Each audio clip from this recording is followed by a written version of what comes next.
Docteur sur France Bleu, ordonnance solidarité. Dans 3 jours, c'est la journée mondiale des toilettes, une journée de mobilisation pour l'association Vision du Monde, une association de solidarité internationale qui vient en aide aux enfants les plus vulnérables, qu'on met aujourd'hui donc à l'honneur avec sa directrice générale. Bonjour Camille Robin-Desbaux.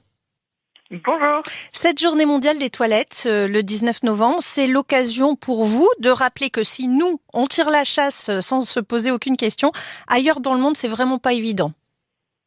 Oui, c'est un vrai sujet de santé publique et en particulier un vrai sujet pour les enfants puisqu'il y a plus de 400 millions de personnes qui n'ont pas de toilettes, qui donc défèquent à l'air libre et cette absence de toilettes a des conséquences sur la santé des enfants, mais aussi sur leur éducation et leur perspective d'avenir. Des conséquences, puisque quand une population n'a pas accès à des toilettes dignes de ce nom, en général, leurs eaux usées se retrouvent dans leurs eaux de consommation. Ils boivent de l'eau donc souillée, évidemment, avec des impacts. Ça tue, vous dites, plus que la rougeole, le paludisme et le VIH réunis.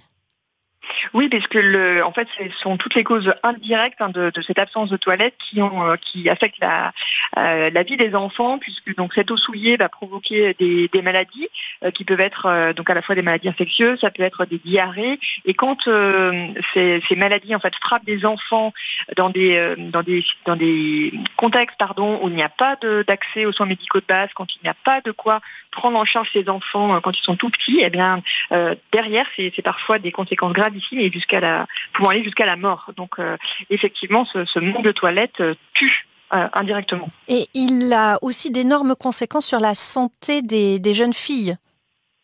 Alors, effectivement, quand il n'y a pas de toilettes, donc quand on parle d'absence de toilettes, c'est en premier lieu, bien sûr, dans les foyers, dans les ménages des familles, mais ces toilettes manquent aussi dans les centres santé, dans les maternités et dans les écoles.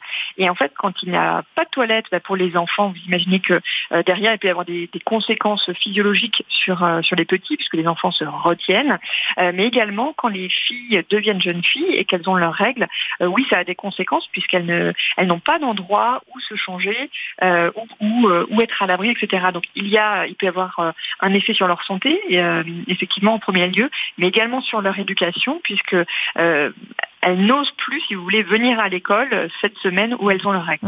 Votre association Vision du Monde, Camille, elle agit sur le terrain pour mettre en place des systèmes d'assainissement ?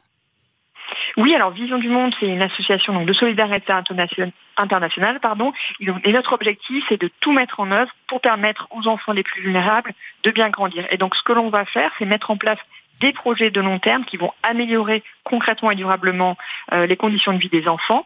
Et ça commence en général par l'accès à une eau potable et à l'assainissement. Et donc effectivement, cette question des toilettes qu'on va mettre particulièrement en avant dimanche est essentielle. Et donc nous allons donc à la fois construire tout simplement des latrines, des toilettes dans les villages, dans les écoles et dans les maternités. Mais on ne va pas s'arrêter là, c'est-à-dire qu'on va aussi accompagner, quand c'est nécessaire, un changement culturel, puisque dans certains endroits, les gens n'utilisent pas du tout de toilettes. On va aussi accompagner la maintenance de ces installations, s'assurer par exemple qu'elles sont vidées quand elles doivent l'être, s'assurer aussi qu'elles vont pouvoir être réparées et que les gens vont pouvoir les utiliser et les garder. Merci beaucoup. Exactement. Camille Robin-Desbaux. Pour vous aider, on se rend sur votre site internet où on peut donc faire un don, bien sûr, mais aussi, et ça c'est votre spécificité, on peut parrainer un enfant. On trouve plus d'informations donc sur visiondumonde.fr. Merci beaucoup Camille Robin-Desbaux. Merci à vous. Merci beaucoup. 15h16.